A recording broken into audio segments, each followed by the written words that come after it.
जब Hindu code bill वो लाए भी अंबेडकर जी, तो कांग्रेस ने समर्थन नहीं किया और इतना अपमानित किया गया डॉक्टर भीमराव रामजी अंबेडकर को कि उन्होंने अपना इस्तीफा देना भी वहां पर कर दिया। इस्तीफा देते समय भी पार्लियामेंट में उनको ना बोलने के बराबर से कि कहीं एक दलित व्यक्ति अपनी बात ना रख पाए। 1952 में भी चुनाव हरवाया और 1954 के जो उन्होंने उपचुनाव लड़ने का प्रयास किया उसमें भी उनके खिलाफ कैंडिडेट खड़ा करके दलित विरोधी सोच अपनी दिखा दी। और पंडित नेहरू जी ने लेडी एडविना को, लेडी माउंटबेटन को पत्र लिखकर क्या कहा कि मैंने डॉक्टर भीमराव रामजी अंबेडकर को हरवा दिया है, अब वो मेरी कैबिनेट का हिस्सा नहीं होंगे। अपनी प्रसन्नता लेडी माउंटबेटन को किसी ने व्यक्त की थी तो ये पंडित जवाहरलाल नेहरू ने की थी। और यही नहीं, राजकुमारी अमृत कौर जो सांसद थी, उनको पंडित नेहरू ने कहा कि ये अंग्रेजों से मिले हुए डॉक्टर भीमराव रामजी अंबेडकर, किस तरह के षड्यंत्र रचे गए, अंबेडकर जी को अपमानित करने का काम किया गया। एक नहीं है, ऐसे अनेकों उदाहरण हैं। डॉक्टर भीमराव अंबेडकर जी जब अपनी ओर से प्रयास करते थे कुछ योगदान करने का, तो उनका चरित्र हनन करने का काम किया जाता था। इस कांग्रेस पार्टी ने सावरकर से लेकर अंबेडकर तक जिसने भी भारत माता के लिए कुछ करने का काम किया, उसका चरित्र हनन करने का काम किया। केवल एक परिवार के लिए, नेहरू गांधी खानदान के लिए 60 साल तक ये लोग काम करते रहे। बाकियों का योगदान कहीं नहीं देखा गया, सबको बुला दिया गया, चाहे नेताजी सुभाष चंद्र बोस हो या सरदार पटेल हो, सबका नामो निशान मिटाने का एक तरह से प्रयास किया गया। और जिनको खड़ा किया था अंबेडकर के खिलाफ, काजरोलकर जी को, उनको पद्म अवार्ड देने का, पद्मा अवार्ड देने का भी काम पंडित नेहरू ने किया। और यही नहीं रुके, पंडित नेहरू ने अपनी सरकार में अपने लिए भारत रत्न ले लिया। इंदिरा गांधी जी ने अपनी सरकार में अपने लिए भारत रत्न ले लिया। लेकिन अग्निमित्रा जी, इन्होंने डॉक्टर भीमराव अंबेडकर को भारत रत्न अवार्ड नहीं दिया। राजीव गांधी जी को भी कांग्रेस पार्टी ने भारत रत्न दे दिया। कांग्रेस की घटिया मानसिकता देखिए, जो पोर्ट्रेट होता है, तेल चित्र होता है, जो संविधान कक्ष पार्लियामेंट में सेंट्रल हॉल है जहां संविधान बना, लिखा गया, वहां पर भी डॉक्टर भीमराव अंबेडकर का चित्र नहीं लगवाया, भारत रत्न भी नहीं दिया। ये तो अटल बिहारी वाजपेयी जी वाली भारतीय जनता पार्टी ने जिस सरकार को समर्थन दिया, गैर कांग्रेसी सरकार को, 1990 में, तब जाकर डॉक्टर भीमराव अंबेडकर को भारतीय जनता पार्टी के समर्थन से भारत रत्न देने का काम किया गया साथियों। और ये अटल बिहारी वाजपेयी जी ही थे जिन्होंने डॉक्टर भीमराव अंबेडकर जी का पोर्ट्रेट संविधान कक्ष, संविधान सदन यानी कि हमारा सेंट्रल हॉल पार्लियामेंट का, उसमें चित्र लगाने का काम करवाया। ये भाजपा थी और आज भाजपा है। यही नरेंद्र मोदी जी जब सत्ता में आए तो 2014 में आप याद करो, पहला शीश झुकाया था, पार्लियामेंट की पहली सीढ़ी पर सिर झुकाकर अंदर गए, क्योंकि दुनिया के सबसे बड़े लोकतंत्र के मंदिर में पार्लियामेंट के अंदर जा रहे थे। दूसरा शीश उन्होंने झुकाया अंदर जाकर तो बाबा साहब अंबेडकर का जो संविधान, कॉन्स्टिट्यूशन ऑफ इंडिया, भारत का संविधान पढ़ा था, उस पर नरेंद्र मोदी जी ने सिर झुकाकर नमन किया और कहा भारत के संविधान के अनुसार सरकार चलाऊंगा, भारत को आगे बढ़ाऊंगा। यही नहीं साथियों, नरेंद्र मोदी जी ने भीम यूपीआई ऐप भी इनकी सरकार ने लॉन्च कराई, की कि नहीं की? आज गरीब से गरीब व्यक्ति भी यूपीआई भीम ऐप के माध्यम से अपने पैसे का लेन देन करता है। दुनिया भर की डिजिटल पेमेंट्स, उसका 46% शेयर आज हमारे भारत का है। और वो भी नरेंद्र मोदी जी ने भीम यूपीआई ऐप लॉन्च की तो बाबा साहब अंबेडकर को एक बहुत बड़ा सम्मान देने का काम किया साथियों। आज भारत दुनिया में सबसे बड़ा डिजिटल पेमेंट में है। यही नहीं, एक और नेहरू गांधी परिवार है जिसने 165 संस्थाओं और योजनाओं के नाम अपने परिवार पर कर दिए, 3 पीढ़ियों के नाम। Amitabh ji, 99 institutes and 66 schemes are in the name of Nehru Gandhi family. क्या देश में कोई और बचा नहीं? अरे ये तो राहुल गांधी जी हाथ में संविधान लिए चलते हैं। इनके हाथ में संविधान, लेकिन अंदर से बेईमान। बेईमानी इतनी है कि इन्होंने भीमराव अंबेडकर जी को अपमानित एक बार नहीं बार-बार किया है।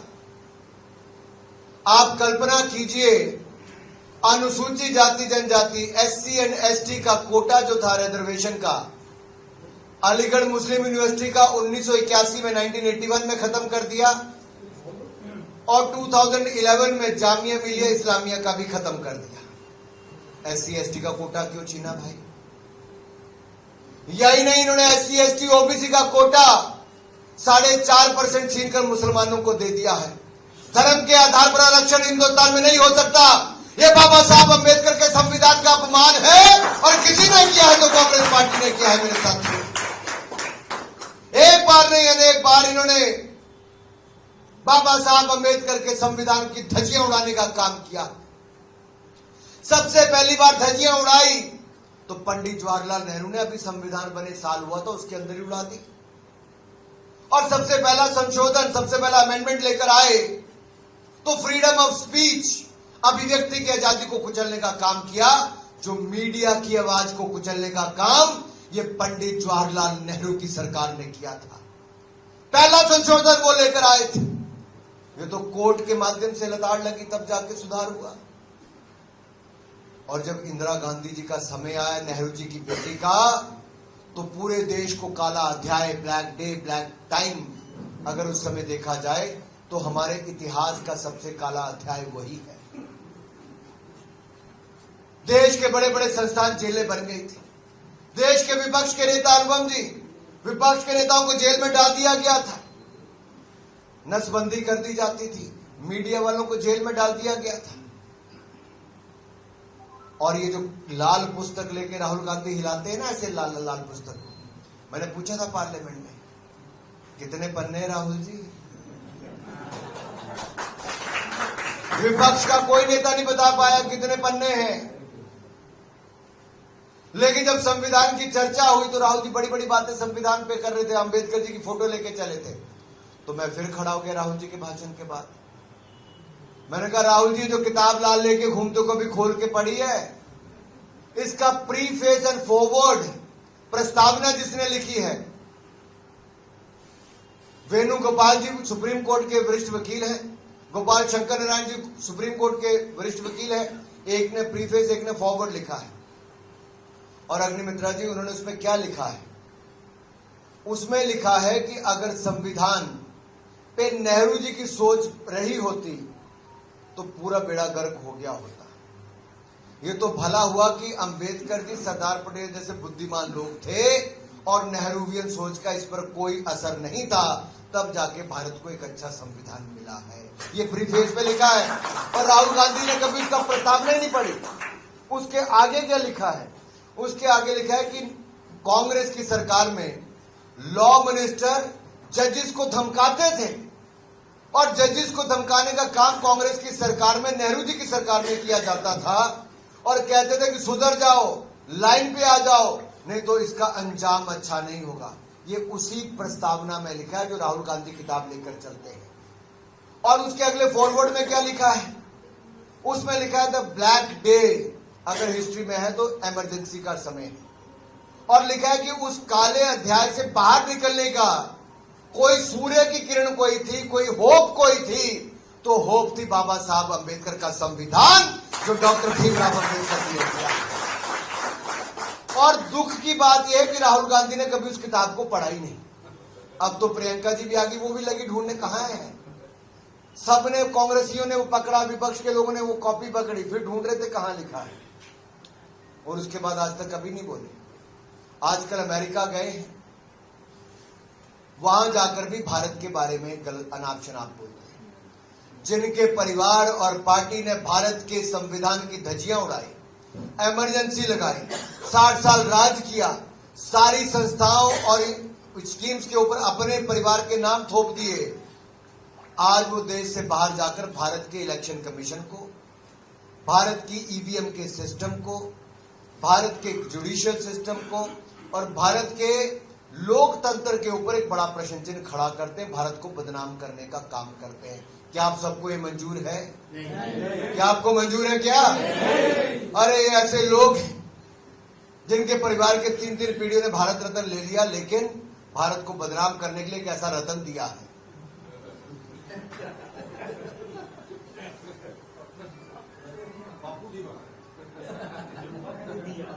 समझ रहे हो ना साथियों? कांग्रेस का मन तो इतना छोटा था, पोर्ट्रेट छोड़िए, भारत रत्न छोड़िए, पोस्टल स्टैंप भी दी थी, उसके नाम पे कभी दी नहीं। अंबेडकर जी के नाम पे पोस्टल स्टैंप भी नहीं दी। ये तो अटल जी की सरकार आई तब जाके 2001 में पोस्टल स्टैंप हमारी सरकार ने, बीजेपी की एनडीए की सरकार ने दी। और दूसरा बताऊं, राजघाट पे अगर 245 एकड़ हैं, जहां पे पूर्व प्रधानमंत्री के बाद उनको सम्मान देने के लिए अगर वहां पे जगह दी गई, तो उन 245 एकड़ में भी 150 एकड़ इनके परिवार के नाम पे है, इनकी पार्टी के नेताओं पे नहीं। अब ये देखिए कैसी हालत है। अगर डॉक्टर भीमराव अंबेडकर जी के सम्मान की बात करते हैं, मैं आपको एक फोटो दिखाता हूं, आप लोग जरूर ध्यान से देखिए साहब, और मीडिया वालों को तो देखनी ही चाहिए। क्या आप देख सकते हैं क्या है? राहुल गांधी जी अमेरिका में भी हो तो जरा ध्यान से देखिए। ये सोनिया गांधी जी और राहुल गांधी जी की सरकार के समय, यूपीए की सरकार के समय एनसीईआरटी की किताबों में पढ़ाया जाता था, पंडित जवाहरलाल नेहरू के हाथों में चाबुक है, हंटर है, और नीचे बेचारे दलित नेता हमारे अंबेडकर जी बैठे हैं, जिनको संविधान के ऊपर बिठाया दिखाया गया है और उनको एक तरह से लताड़ लगा रहे, हंटर मार रहे हैं। क्या ये शोभा देता है? क्या ये सम्मान दिया है कांग्रेस ने? नहीं। अरे चुनाव हरवाने का काम डॉक्टर अंबेडकर को किया, अभद्र भाषा का प्रयोग अंबेडकर जी के खिलाफ किया, ना उनको भारत रत्न दिया, ना उनके नाम पे पोर्ट्रेट लगवाया, ना पोस्टल स्टैंप जारी की, ना कोई योजना उनके नाम पे की। फिर एनसीईआरटी की किताबों में इस तरह की फोटो छापकर उनको बदनाम करने का काम किया, अपमानित करने का काम किया। और जब डॉक्टर भीमराव अंबेडकर का स्वर्गवास हो गया, मृत्यु हो गई, तो उसके बाद उनके पार्थिव शरीर को दिल्ली में कोई जगह नहीं थी। उनके पार्थिव शरीर को मुंबई ले जाया गया, उसका किराया भी कांग्रेस पार्टी ने नहीं दिया, सरकार ने नहीं दिया। उनकी पत्नी को बिल भेज दिया कि इसकी पेमेंट भी आपको करनी पड़ेगी। ये कांग्रेस पार्टी है। ऐसा ही इन्होंने डॉक्टर नरसिम्हा राव जी के साथ किया, सीताराम केसरी जी के साथ इन्होंने अपने अध्यक्ष के साथ किया। आप सबको पता ही है। भाई और बहनों, मैं आप सबके सामने बातें इसलिए रख रहा हूं कि कांग्रेस यहीं तक नहीं रुकी। काका कालेलकर की रिपोर्ट में बड़ा स्पष्ट कहा गया था, इन्होंने काका कालेलकर की रिपोर्ट को लागू नहीं किया। मंडल आयोग की रिपोर्ट आई तो उसके ऊपर राजीव गांधी जी ने 2 घंटे भाषण दिया, पार्लियामेंट में 2 घंटे भाषण। और क्या क्या कहा मैं आपको बताता हूं।